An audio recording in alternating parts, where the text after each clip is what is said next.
Good afternoon. My name is Vasilios Marinis, and I'm Professor of Christian Art and Architecture here at Yale. It is my great pleasure to welcome you to this final talk of the year. I now invite my colleague Rob Nelson to introduce our speaker. Thank you, Vasilios. It's my great pleasure today to introduce an old friend, Annemarie Weyl Carr, who is Emerita Professor at Southern Methodist University in Dallas, Texas. Annemarie was educated at Swarthmore College and the University of Michigan, where she received her PhD with a dissertation on the Rockefeller-McCormick New Testament at the University of Chicago.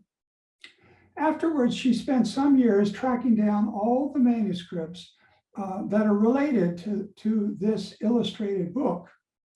Because little known to anyone when she began her work, this group of interrelated decorated and undecorated manuscripts is the largest such Greek group surviving from the Middle Ages.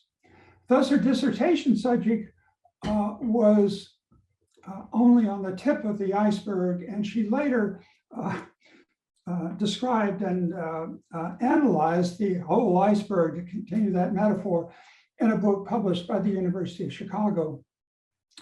Afterwards, Professor Carr switched to yet another subject whose extent and significance was initially little known. An icon of the Virgin and Child, known as the Kykkotissa on Cyprus. She set out to write the complete history of the icon from the Middle Ages to the present, and we will hear part of that story today. Her book is eagerly awaited by people in many different countries. Along the way, Professor Carr became an expert on the art of Cyprus and produced a number of articles and wrote and edited 4 books on the art of that historically fascinating island. Annemarie also has a well-deserved reputation as an excellent teacher because she was much devoted to her students. Her efforts were recognized by the College Art Association, which awarded her its Lifetime Achievement Award for teaching. It is my great pleasure now to welcome Annemarie to our series and to speak to us about the Ziyareti, if I say that right, of Kykkos, the Kykkotissa meets the Ottomans. Annemarie?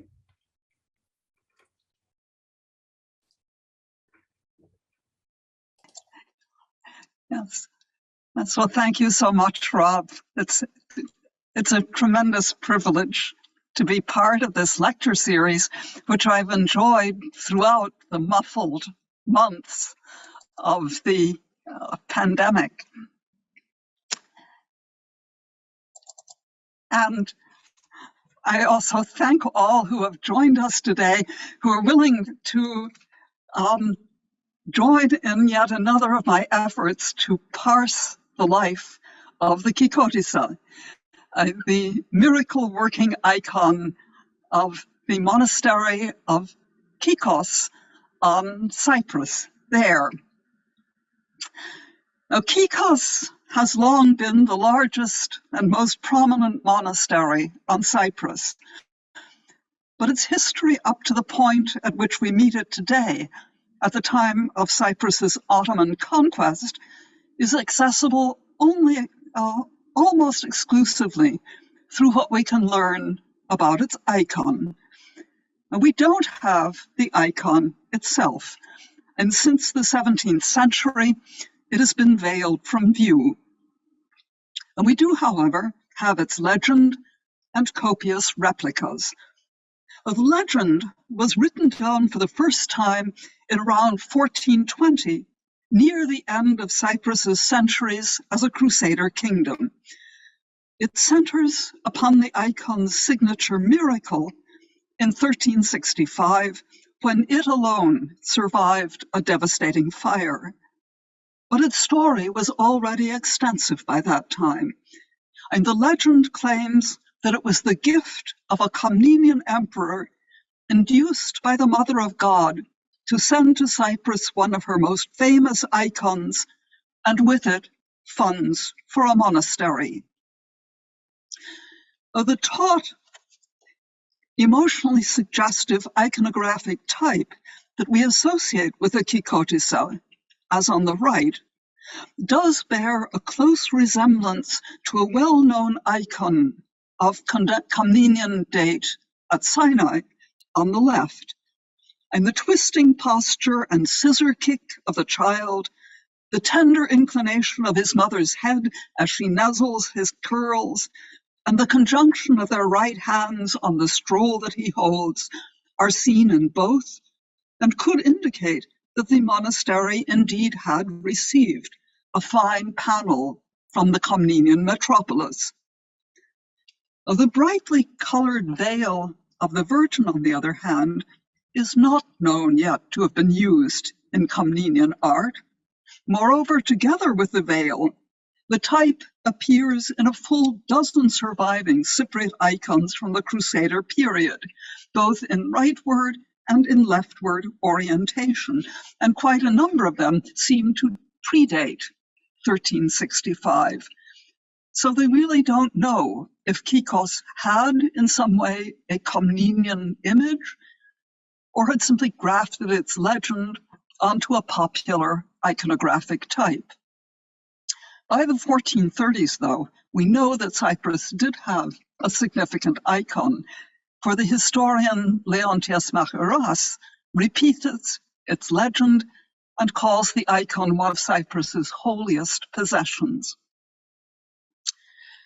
Now, Kykkos' own history remains fugitive in the following century when Cyprus was under Venetian rule, but its icon clearly was thriving. And updated editions of Macharas claim that it was painted by St. Luke.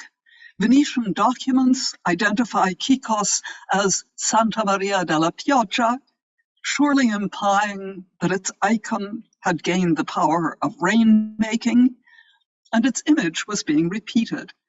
A striking example is this fresco, painted in a niche behind the altar of its church.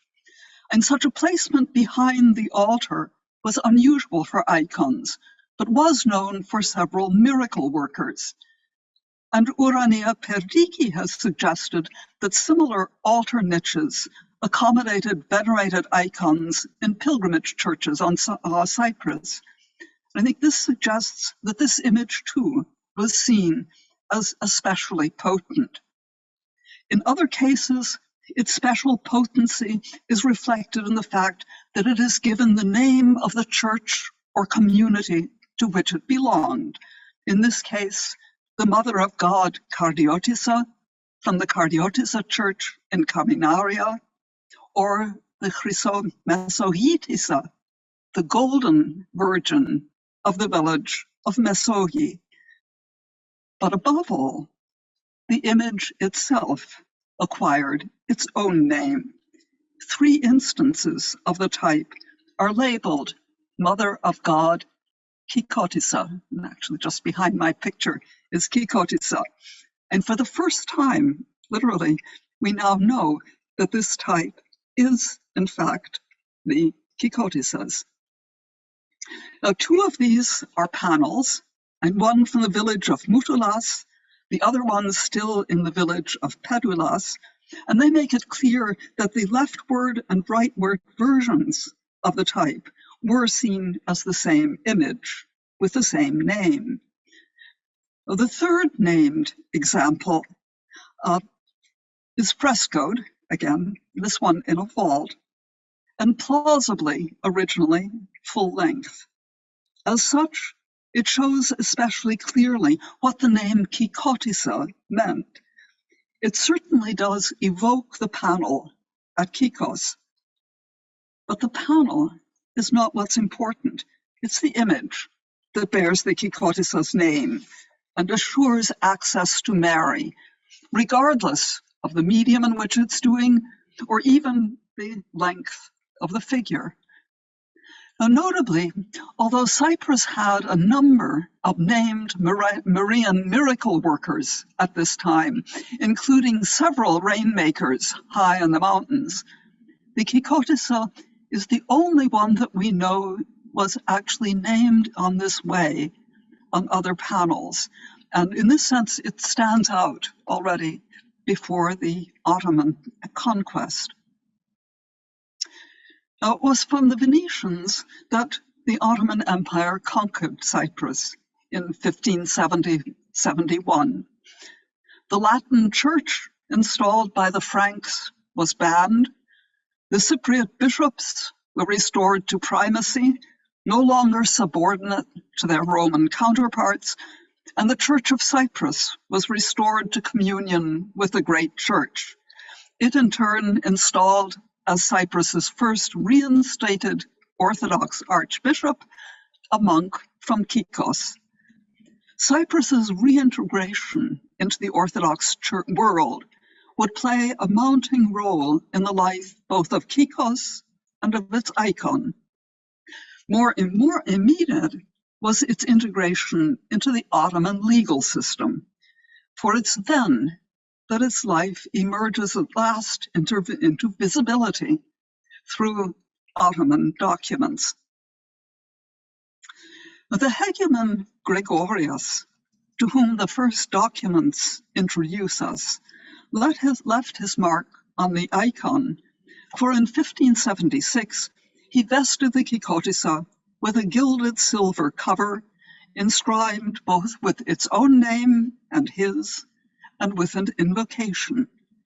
It's elegant and echoes very faithfully both the iconography and the characteristically ample size known from its 16th century replicas.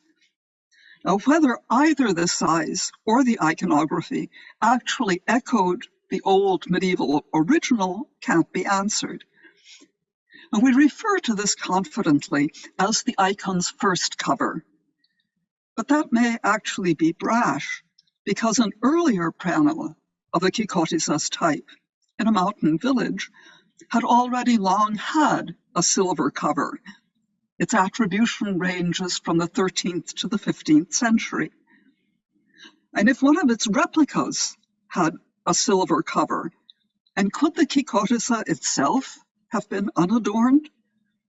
Yet Gregorius's cover is almost exactly contemporary with the earliest cover of the vaunted Portaitissa icon on Mount Athos. Kriton Chrysokides attributes both the Portaitissa's silver cover and the publication of its legend to Athos's 16th century effort to revive its pre-Ottoman greatness. And Gregorius, too, may have garbed the Kykkotissa in an effort to reclaim a grandeur that the monastery had not hitherto felt the need to flaunt. But this would presume a retrospective intention.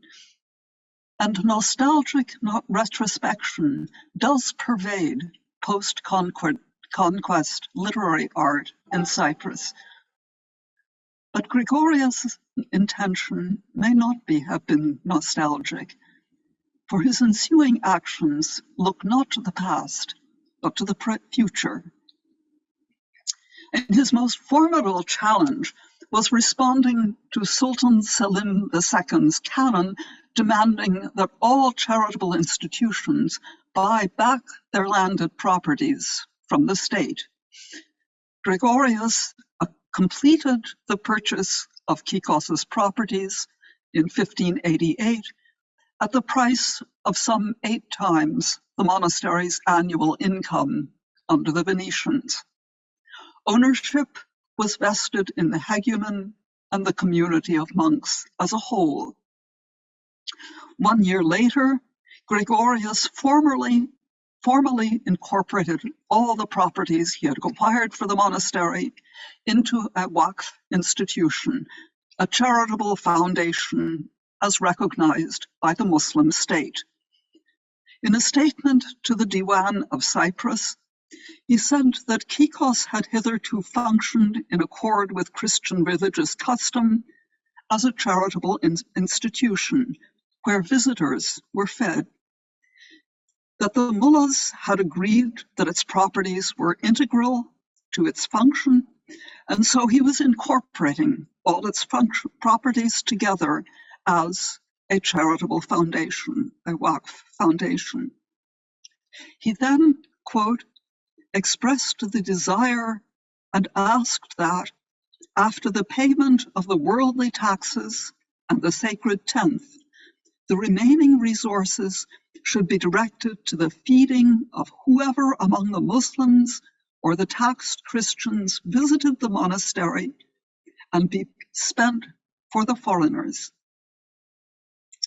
Now, everything that Gregoryus says here makes it sound as though Kykkos was continuing to be what it had always been. But in fact, charity as such had never been the cardinal purpose of the Byzantine monastery, and least of all for one as remote as Kykkos. In the language that Gregoryus adopts here of the monastery as succor for the pilgrim and wayfarer really belongs to that of Waqf institutions. And remote as it was, welcoming visitors and pilgrims would become a cardinal aspect of Kykkos's Ottoman development. The icon that he had adorned would play a significant role in it. Kykkos's great 18th century historian Ephrem would surmise that Gregoryus added the icon's cover to protect the panel in processions. In fact, we know nothing about its being processed in Gregoryus's time or any earlier time, but a document of 1604 suddenly breaks this silence. It's from the governor of Cyprus, who writes that all the infidels of the island of Cyprus have come to him asking for protection from interference when they want to take the idol of Kykkos on procession in accord with their religious traditions. He sends an overseer to make sure that the Christians are not hindered when, as he says, in accord with their religious customs and in accord with the requisite advance permission, they want to process the icon. So apparently, the Kykkotissa was not only being processed, but it was processed regularly enough that a formal procedure of permission existed. Now, what kind of interference the Christians were encountering is not spelled out here, but a document of 1634 clarifies the issue. Now, this actually is a firman from the Sultan himself, from Constantinople. It reports that because of the drought which is occurring, Christians have wanted to make a diocese for water in accord with their customs. Now, they have on such occasions made previous arrangements with local officials to pay a fee for the event, but the officials have kept harassing them for more money. The Sultan is firm. No one is to demand more money, and finally, you will protect the infidels from such harassment. A later Greek translation of the firman has the Sultan call the icon a Ziyareti and says that the rain that it brings benefits everyone. But the Kykkotissa's public life had left no trace in earlier written records, and we literally don't know if it was being processed or not, just as we don't know if it had a precious metal cover or not. But it was of compelling public visibility now, reaching all the way to Constantinople. And the processions show us Kykkos living up to the public obligations of a Vakif here, using its institutions, its resources for public benefits, as Gregoryus had said he hoped. Now, with a reputation reaching as far as the port, the Kykkotissa was clearly more than just an image. It was a potent physical presence that people flocked in their hundreds to honor and to see. But we have almost no evidence at all of how it was being seen. And the drumbeat of replicas that had been so steady through the Latin period ceases entirely for almost a century, and though it resumes thereafter, it does so not in Cyprus itself, but elsewhere. And the earliest evidence of its replication comes in 1659 with an ample panel, recently rediscovered, that was made in and remains in Alexandria in Egypt.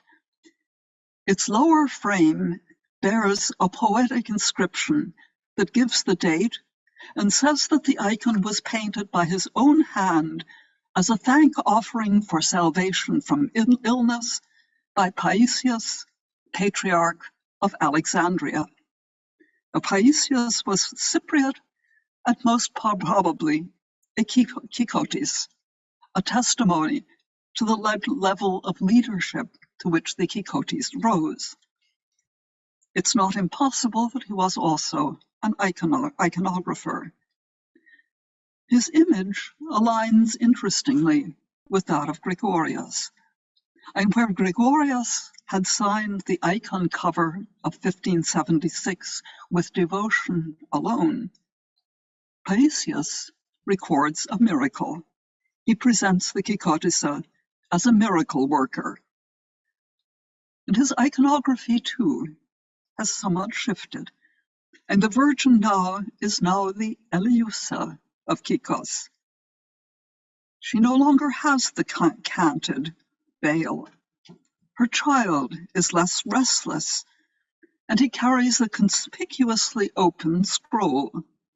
These variations might be attributed to Paisius' desire to underscore the personal fact of his miracle, but in fact, they recur in all subsequent 17th century replicas, of which a further 9 are known. Now, of these, only one is on Cyprus itself. It's a modest panel, but you can see that it too is the Mother of God, Eleusa I Kykkotissa. It veils Mary firmly. Her child abandons his kicking posture, and his energy really belongs to his scroll, and this would be his posture for the ensuing centuries.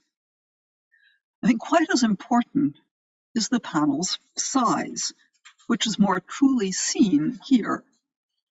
At 26 centimeters in height, it's the first known Kykkotissa that was not of public scale. Its intimate size responds to the invocation of Mary as merciful. And in fact, a majority of the Kykkotissa's 17th century icons are small. An especially precious version belongs to a tiny diptych of just 11 centimeters in height.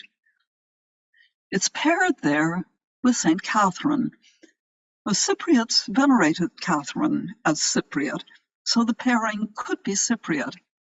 And yet the priority of Catherine and the use of Palladius's iconography for her have suggested that the little diptych might have been made actually in a Sinaitic context, maybe at Sinai's Methodist in Crete, where several Cypriots studied.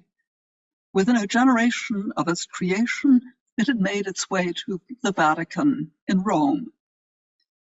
Another small Eleusa Kykkotissa is today at Sinai itself, embellished with a silver frame. Another Eleusa Kykkotissa was photographed at Helander on Mount Athos by Nikodem Kondakov, who correctly identified its late 17th century date and associated it with the most prominent Eleusa Kykkotissa icons. And this is large. It's a large despotic icon completed in 1668 by Simon Ushakov for an iconostasis in Moscow. Now, Ushakov was the chief iconographer to the Tsar Alexei IV Mikhailovich, and at the very heart of Ottoman Orthodoxy of imperial orthodoxy. The Cypriots had been sending pleas for financial assistance to Moscow ever since the beginning of the century, and by mid-century, Kykkos also was doing the same. And yet it may have been Paisius who drew Ushakov's attention to the theme of the Eleusa Kykkotissa. And Paisius was in Moscow, where he presided over the Council of Moscow and in 1668 drafted the historic Testament of the Three Patriarchs, which would define the rules for Russian icon painting for centuries. He surely interacted with Ushakov, who was the court's chief iconographer and a vocal participant in the intense debate on icons that accompanied the council. In Ushakov's wake, the figure of the Kykkotissa attracted significant attention in Russia.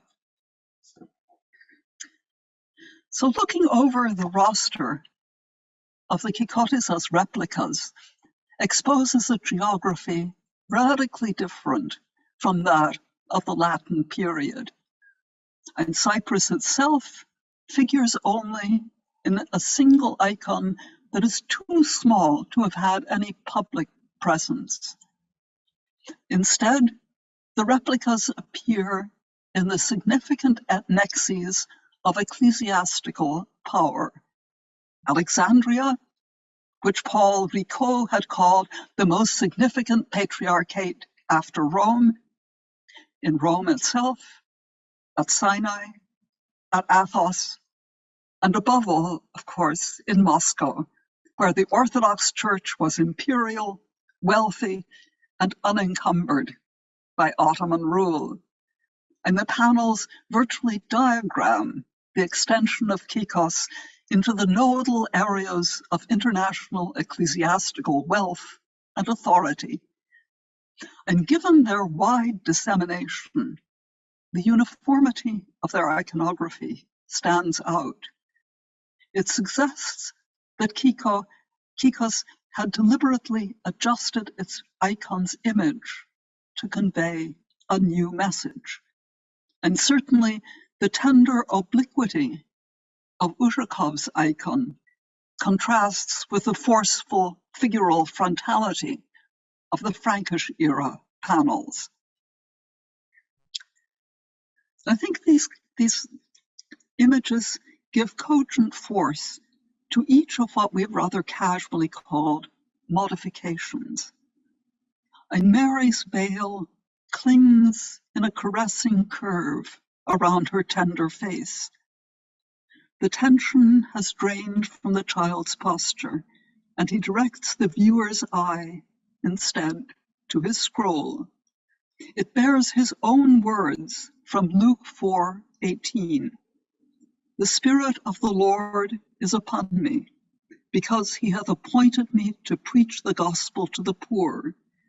He has sent me to heal the brokenhearted, to deliver deliverance to the captive, and the recovery of sight to the blind, to set at liberty them that are bruised, to preach the acceptable year of the Lord. I'm long familiar in Byzantine tradition as the lection for September the 1st. This text had begun in the later 15th century to appear in compositions of the Virgin and Child, but never so fully integrated as here. And running counterintuitively up the side of the icon, the scroll captures much of the tension that earlier had belonged to the body of Christ. But Mary, too, turns her attention to it. Her own epithet, Eleusa, qualifies her as merciful. Her child, too, holds words of care and compassion.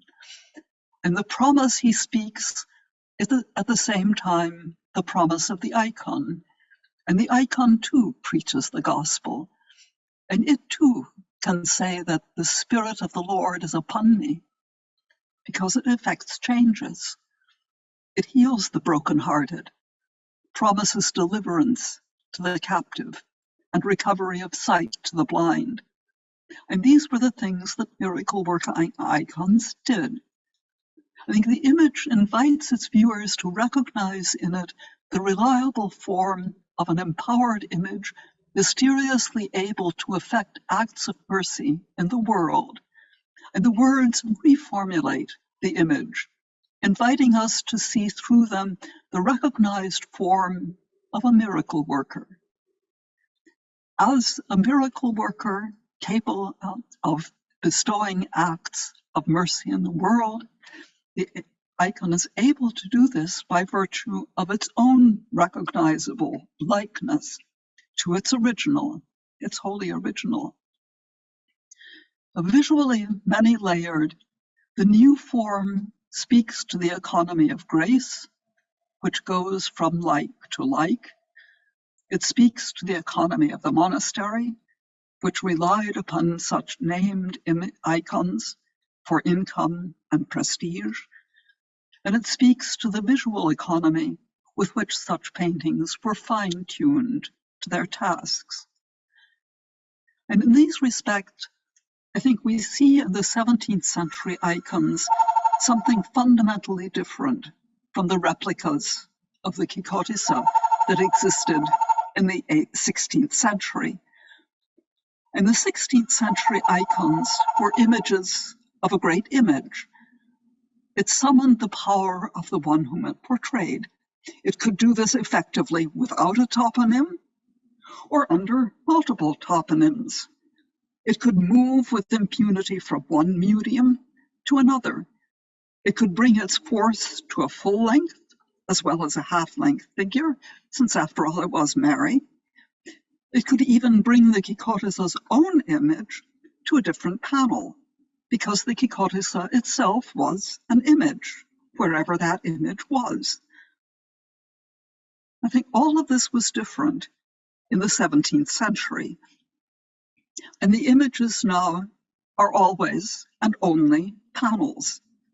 They are all identified with the Kykkotissa's name and repeat its half-length form.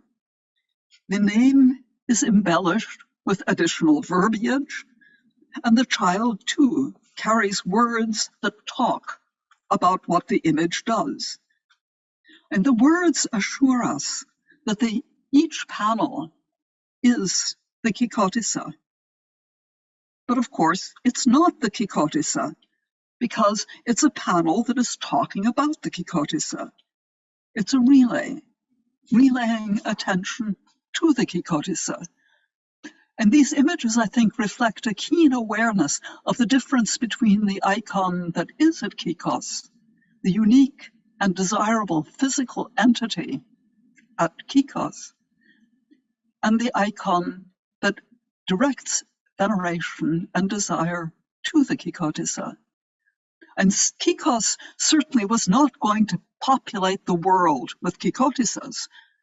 That would undermine its very reason for being, which was to attract and serve the devotees to the one object that was the Kykkotissa, which it owned. Instead, it populated the world, or at least the world of potential devotees and donors, with images that attracted awe and veneration to its unique original. And these are not just images of an image, they're icons of an icon, tangible evocations of a unique material original. As such, they are instruments in the effort to which Gregoryus had dedicated Cyprus 80 years earlier, of prospering in the service of those who came. And the images invite pilgrims and their gifts. Now, among the 17th century Kykkotissa, Eleusa Kykkotissas, the little panel in Cyprus itself stands out in that Mary does not turn her face to the child's scroll. Like the 16th century Kykkotissas, she turns to us. It's not the only one of the replicas that faces us, but the fact that the one on Cyprus does stand out in light of another significant element in the Kykkotissa story, associated with the same year of 1668 in which Ushakov had made his icon. And this was a great miracle. It gives us a chance at last to watch the Kykkotissa at work in the eyes of its own people. And described by the Dutch traveler and artist Cornelis de Bruin, the miracle was occasioned by an infestation of locusts. For 10 days together, de Bruin tells us, the Greeks made processions and prayers. They carried too in procession a certain picture of the Virgin Mary with a child Jesus in her arms, said to be the work of San Luca. The picture is generally kept in a convent called Kykkos. The convent is built on Mount Olympus, the highest mountain of the island. In times of drought, the picture is brought with great ceremony out of the convent and placed on a stage about 20 steps high, with the face turned to the quarter from which they may expect rain. Now it happened that the same ceremony had been observed on account of the locusts, and of course it vanquishes the locusts. De Bruin's description yields two crucial additions to what we know of the 17th century Kykkotissa. And first, it gives the first known account of the stage set up for the icon's appearances in times of drought. And known as the throne, or throne, it's located above the monastery itself, on the very top of the mountain, with absolutely vast views. And the monastery clearly was using its lofty location to monitor shifts in the weather. Well, the throne would assume an ever greater role in the icon's myth as the centuries proceeded, and in the 20th century, it became the burial site of Cyprus's first president, Archbishop Makarios III, Kykkottis. I think this shows us how very theatrical the Kykkotissa's performances had become. I think secondly, and more grippingly, de Bruin is the first to speak about the importance of the icon's face. Now, our Cypriot panel echoes that importance. But was the Kykkotissa's face visible? And today, of course, it's not. And it hasn't been for centuries. And we know that its occlusion was an established tradition by 1699, when a patriarch of Alexandria was stricken with vertigo for trying to see it. I think it's unlikely that the tradition was only 30 years old in 1699. So the monks must have been manipulating the veil in certain highly charged occasions. We don't have evidence, though, that it was unveiled to be seen. It was unveiled to look. It was covered up then afterward. And this manipulation would have enhanced the material physicality of the great icon's presence. So the 17th century really produced two versions of the Kykkotissa. There was the painted image, which was visible, but was not the Kykkotissa. It was a stimulant, not a fulfillment of the desire to see. And then there was the veiled object, which certainly was the Kykkotissa, but couldn't be seen. And both image and object make it clear that the Kykkotissa was a unique and powerful thing. So when did the icon get its veil? We don't know. And just as we don't know whether Gregoryus was the first silver cover, or when the processions began. And Ephraim suggested that it could have come with the original gift from Constantinople. Of course, in Constantinople, there were icon veils. It could have been inspired in the Franco-Cartia by European habits of cloaking major images. It could have been prompted by what Weyl and Woods would call a substitution crisis. And maybe the icon was damaged. Maybe Gregoryus so radically remade it to suit pilgrims' expectations that it was veiled to protect the sensibilities of locals who knew what it really looked like. And yet Gregoryus's cover certainly looks as though he expected the painted faces to be seen. And so we tend to attribute the veiling to the 17th century. And people sometimes wonder if this is a response to Muslim conventions of veiling women's faces. But Christian women were not veiled in Ottoman Cyprus. And although we know of Turkish rapacity toward Kykkos' wealth, we know of no hostility toward its icon. So I find this unlikely. I also discount my own earlier associations of the Kykkotissa's veil with the veils of Counter-Reformation Rome.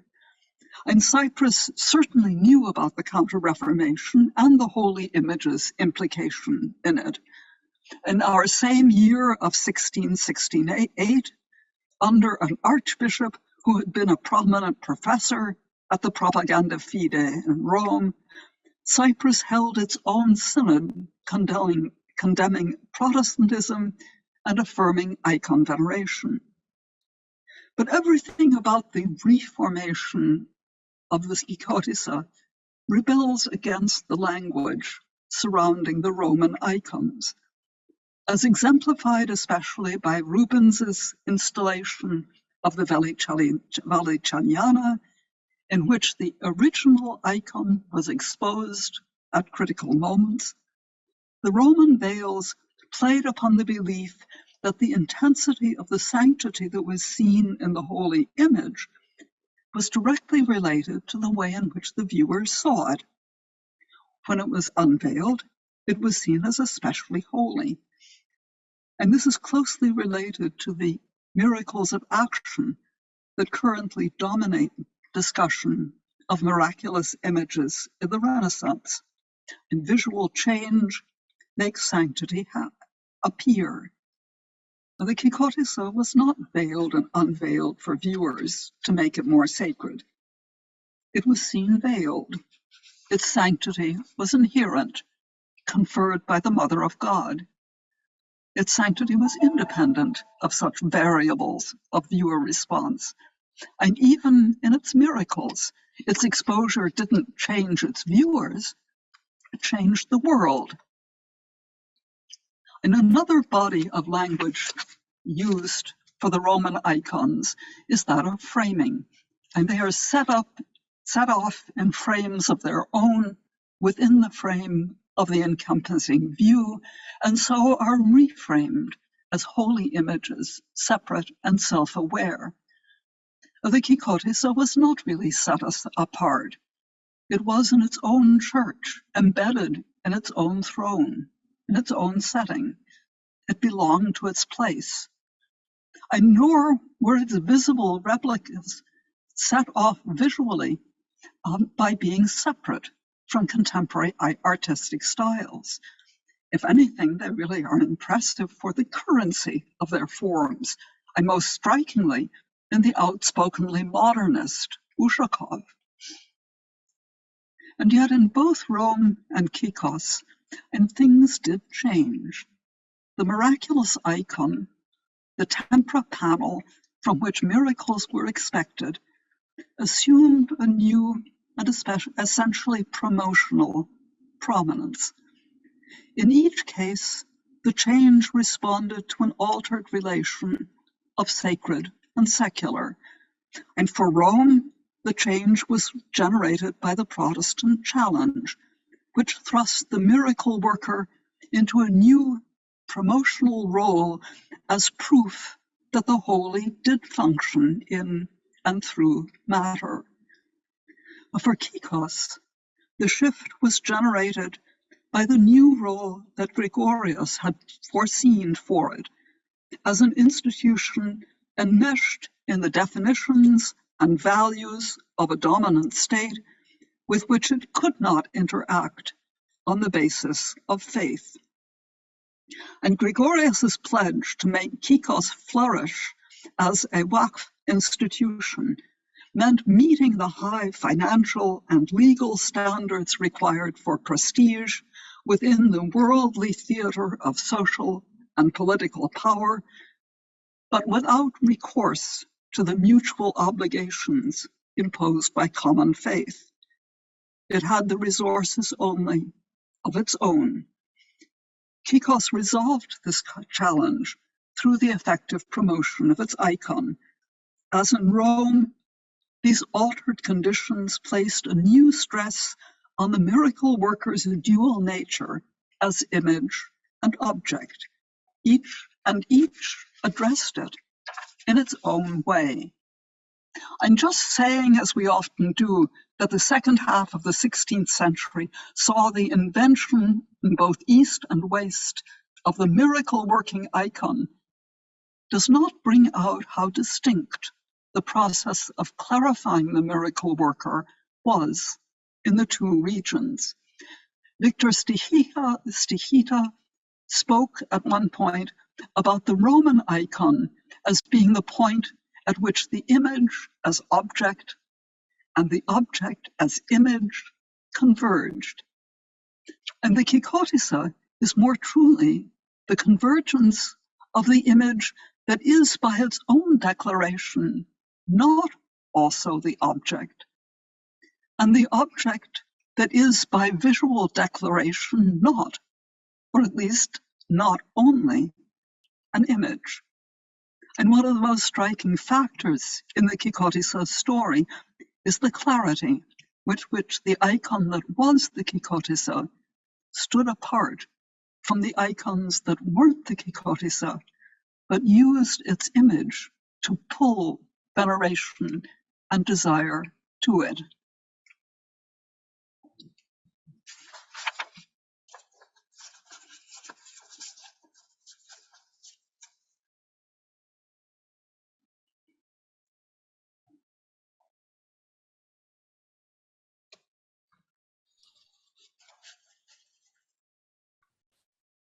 Thank you very much, Annemarie. There we are. Now I got my picture for this wonderful paper. Very rich, very detailed, later history of an icon, which I think raises many issues that help us think about icons more generally. Let me get up my questions. I had some questions to ask you. Let me get those up.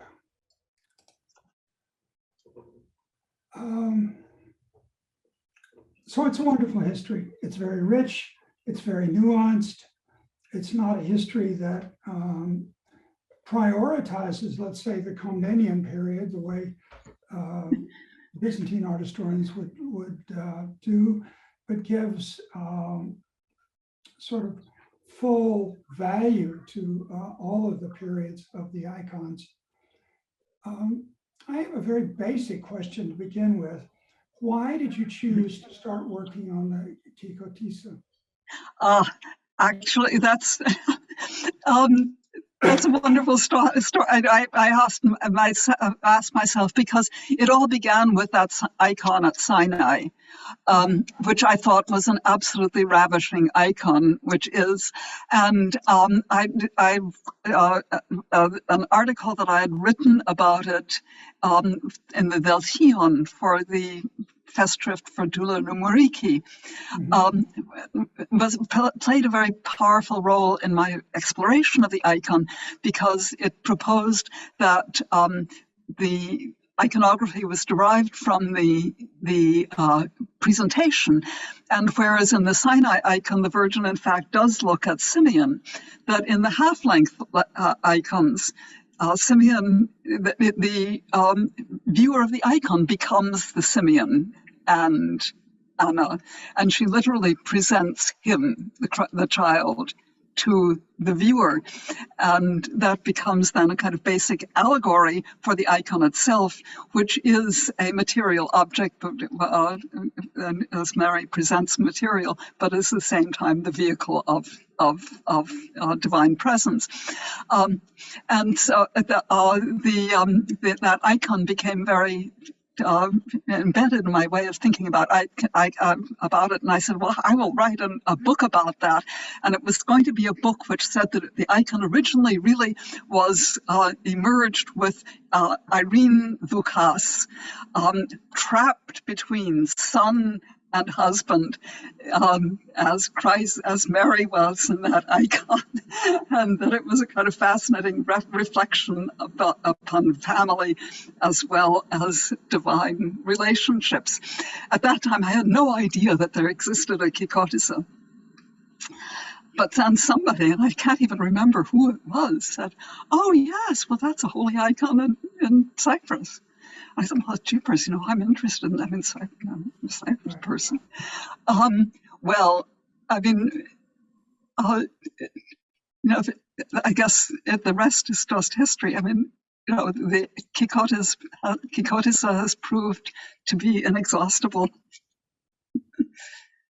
One really can't deal with that image just with the Sinai icon. It's a much bigger image. So the Sinai icon was the tip of the iceberg for you. Right. Yes, that's right. These subjects that just grow and grow and grow in a marvelous way. Let me take you back to the icon itself, where you showed these images of the metal covering and then a veil on the upper half of the icon. What is the function? What are the functions of these veils? I'm sure you're very well aware that during iconoclasm, the supporters of Byzantine iconoclasm in the 8th and 9th centuries, the supporters of icons used a particular verse from Paul's letter to the Corinthians, which reads, for now we see through a glass darkly, but then face to face. What Paul is talking about is in the life to come, we will see God face to face, whereas today we only see through a glass darkly. Well, the iconodules, the supporters of icons, claimed that icons gave us our ability to see holy figures face to face. Yet the Kykkotissa hasn't been seen by anybody for several hundred years. What has changed about icon veneration? That of course is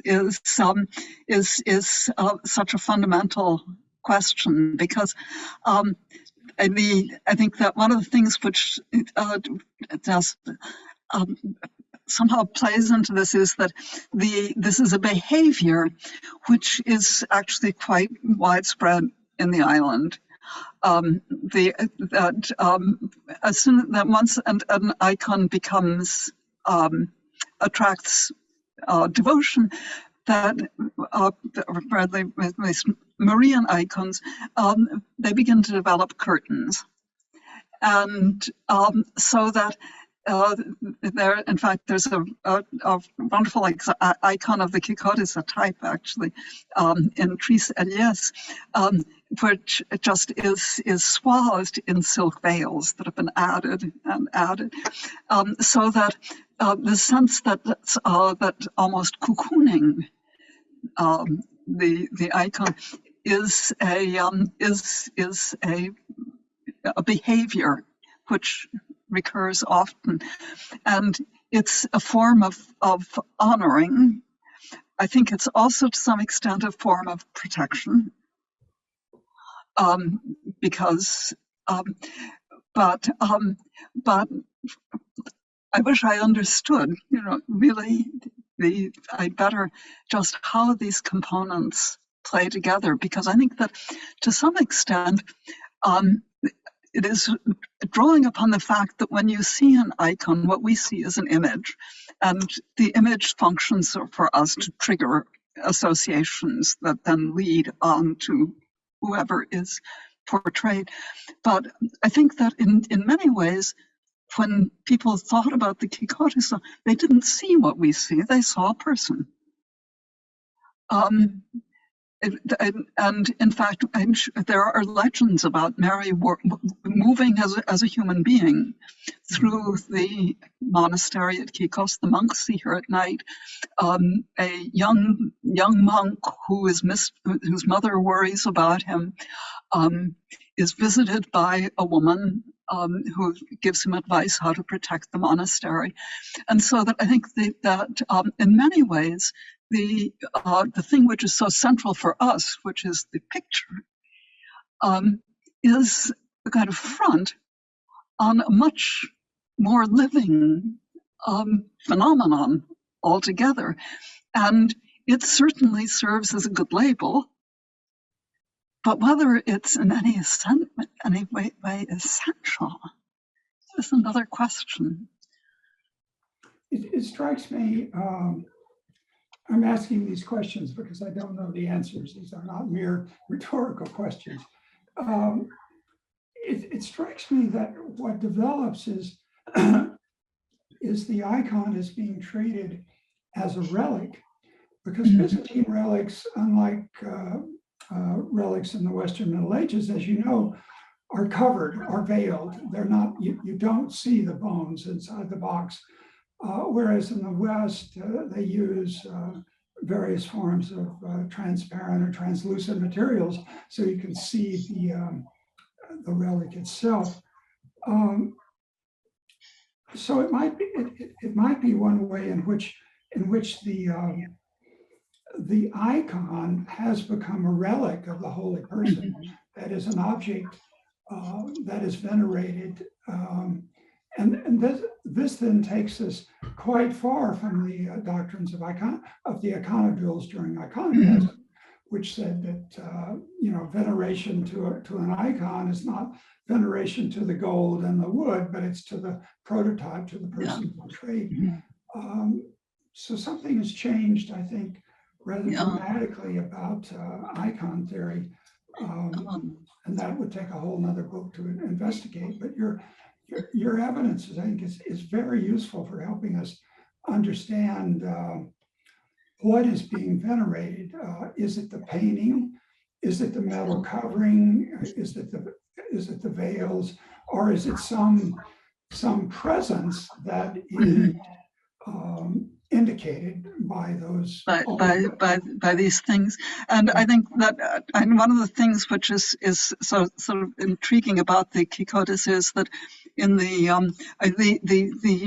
and people are very people keep what is in there, what so far as the legend goes, it's very clear what is in there, is that it's a wooden panel which Gabriel brought from paradise for Luke to paint. And so what is in there is something as mundane, in a sense, as any other icon that is sitting around in the church. And this thing which the archangel brings doesn't develop in any sense a biography of its own. It just simply is a sign that there has been a transmission of contact somehow.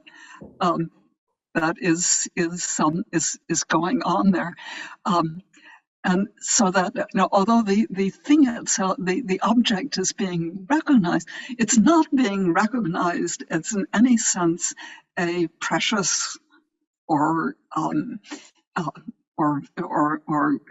virtuous thing. It's just the way it works. Right. So it's it's a wonder-working machinery that's there. Yes. In some sense. Not a beautiful art object that art historians instinctively want to make anything that they study a beautiful object in a museum. It's the default procedure for all art history. And in fact, you're writing about something that is and is not art and does not belong to art history, which I think is utterly fascinating. So your history, you've taken us in this lecture today into the 17th century. Give us a hint of how you get closer to the present in your book. Is that asking too much? Presumably these are parts of your book that are not complete yet. I have learned by very bitter experience that you better not try to finish one period until you've seen all the way to the end, because it does shift the way in which you understand what's going. And I've not gotten adequately to the end. And I think that what stands in between is the British period, with which the sort of modernization, secularization of Cypriot culture so powerfully, that just a lot of these inherited patterns are just being divested. And the Kykkotissa on its Iconostasis, and you really hear very little about it. You don't hear anything that I know of through the whole Civil War, the fight against Britain, where we know that Kykkottis monks were being imprisoned. We know that they were being wounded and killed.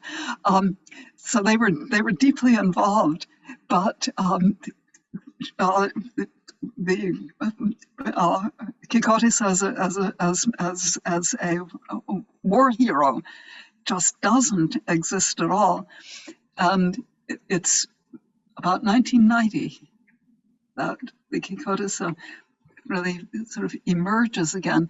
And interestingly, she does become involved with the anguish over the division of the island.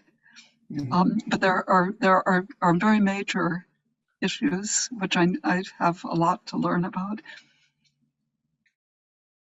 Well, that's fascinating. So your book, I think somebody said art history is like, you know, one of these series on television or something. There's always a happy ending, the hero's riding off into the sunset or whatever. Everything always works out in an art history narrative. But this is and is not art history. So very interesting to follow how you tie all of this together, given this kind of evidence. Fascinating. Yeah, well, it's at least I find it fascinating, and I think that I've sort of laid it out that, in a sense, one has with the Frankish period a kind of chapter which is icon and image, and you talk about the icon. What we've just been looking at is icon and object. Right. The 18th century, in which the story gets added. Around the image, you have the icons, the story of its miracles, or you actually get St. Luke inside the icon painting, the figure that you see. That's icon and narrative. And then with the 19th century, Kykkotissa really is a word. It can be applied to lots of varied images. The image gets a little squishy, but what's significant is it's sort of icon and word. And now, sort of what is as we move on now, and the sort of religious dimension of sort of the the icon has become more alive since 1990, and just sort of understanding the factors in that. I don't know just what the chapter will be called. It's curious to me what are the consequences of printing in all of this, and visual reproductions of the icon. For some icons, I mean, I've studied an icon that becomes a miracle working icon in the later 16th century, as you told us in your lecture, and just now. Printed versions of the icon are very important in disseminating the cult and encouraging veneration. What's it like for this particular icon? Do they print and publish pictures of of what you showed us on the Iconostasis, that is the metal with the veil above? Do they give a picture of one of the copies, which would give you some sense of what this object is? I mean, how is it popularized in print and now in the internet, for example? Yeah, well, and if that, Rob, that is such a terrific question, because Kykkos really stood at the forefront of the exploitation of the print medium in the Orthodox world, and it is the first of all, it is the first monastery to circulate a printed version of its legend. And that's what Ephraim writes. And that circulated in multiple editions of thousands that were continue to be reissued, and so that there's the Icon narrative is very intense at that time, and very quickly it gets pictures in the printed versions. First of all, just an outline engraving of the icon type, and then you begin to get pictures of events that but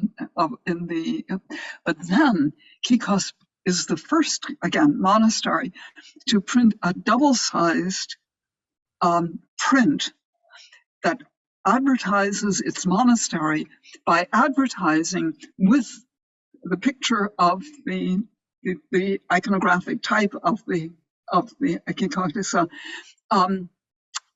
and with either her miracles or the monastery around her. And this again it's the first monastery that produces a double-sided print of the scale, and all the others wake up and start doing the same. But it is always the iconographic type that represents herself. It doesn't say anything about the fact that it is not seen. Very interesting. Yeah, well, that's right. That's another whole chapter, perhaps, in your book. I mean, it's an amazing fertile subject. I mean, well, and you see, Kykkos has preserved. We have manuscript versions of the legend and printed versions of the legend. We do have, in some cases, even the blocks for the prints are there. So, I mean, it's extraordinary. And then I recall sometime, I believe you mentioned to me that it appears on a Cypriot stamp or something like that. Am I wrong? Actually, what occurs on the Cypriot stamp is the image of Makarios with Kykkos Monastery, because his grave is up there at the throne. Right. So I suppose putting an icon on a stamp is blasphemous or something. I mean, I don't know. I'm not aware of that. Yes. Yeah, I don't know. Well, this is very interesting, and especially the icon that was painted by the Russian painter, and the dissemination to the icon type to Russia. Does that have have you followed that history in Russia of how it works? Actually, I've not ventured so far into Russia, because my sense is that the sort of story of Russia encountering this particular junction in the history of the icon, the sort of Reformation, that outside the Ottoman Empire, it has a different story. In Russia. However, there's a beautiful article by Russian art historian Belobrova in the first of the Epitirida of Kykkos Monastery, in which she examines the Russian replicas, and she believes that the Kykkotissa embedded itself in Russian sensibility because the Russians, who in the process of all of this rethinking of the icon, were fascinated by the early miracle stories of icons, identified the Kykkotissa with the Kypriotissa, who was the pre-iconoclastic icon that was wounded by an Arab and bled, and is a pre-iconoclastic icon story of this icon in Cyprus, and they associated the Kykkos icon with that icon and venerated the two in a sense as one. And the intriguing, I guess one of the intriguing things to me is that the Kypriotissa's story is told as one of 5 miracle stories in a standard compilation, of which a famous manuscript with this compilation was given to Cyprus, to Kykkos in the 14th century. And it's the manuscript from which Dobschutz published the Maria Romea story. And elements of the Maria Romea story do get woven into the Kykkos legend. I think one can see a certain amount of work that is the creation of but the Kypriotissa doesn't figure in anything that I know at Kykkos. But in Russia, it gets vitalized. I think it'd be very interesting to follow up these Russian dimensions. But let me take you for one last question back to the earlier periods. I was fascinated by the text that you quoted from the Ottoman Authority concerning processions, where the text says at one point, describes the icon as a pagan idol or as an idol, and yet nonetheless, it's being allowed to be processed, and it's given official sanction and official security in a way. Yes. Even police protection. I mean, the governor sends somebody to make sure. So what and my question has to do with what are the Muslim reactions to the icons? Are there Muslims that come to the monastery? Surely they would be interested in rain coming. Muslim farmers are just as interested in rain as Christian farmers. Yes. How is it? What's its status among the Muslim community? And I think that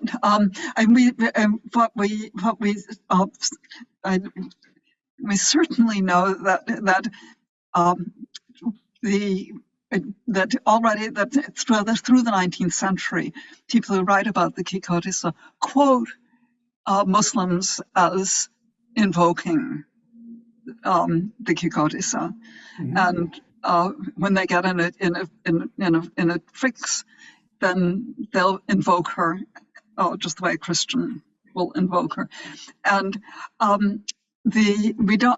don't know of stories that specifically speak about a Muslim or Muslim community, coming to venerate the Kykkotissa, but the feeling I have that there certainly is deep belief in the island that this was something which in some fundamental way was deeply shared.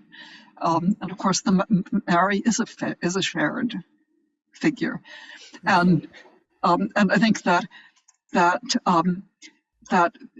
and there is this I guess factor of the Ottoman period that the administration in Constantinople is trying to maintain harmonious relationships, and the higher you get on the ladder, the more the more reasoned and sort of conciliatory interactions are.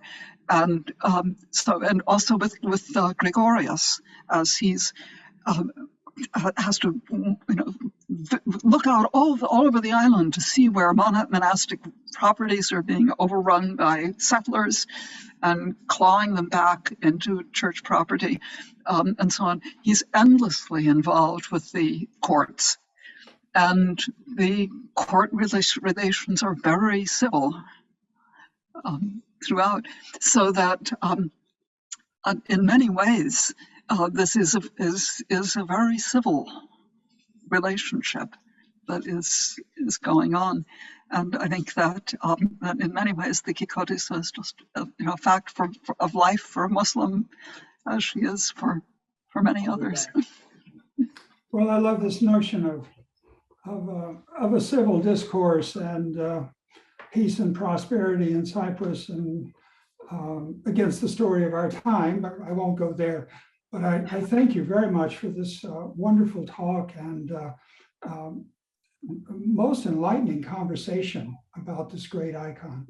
Well, Rob, and just thank you enormously. And Rob and Vasilis, thank you for the series. It's been fabulous. Thank you. Thank you. I too would like to thank Professor Carr for this brilliant paper, and also Professor Nelson for this stimulating discussion. Our schedule for next year will appear in July on the website of the Institute of Sacred Music. You hope you will be able to join us again in the fall. Until then, stay safe and be well. Bye-bye.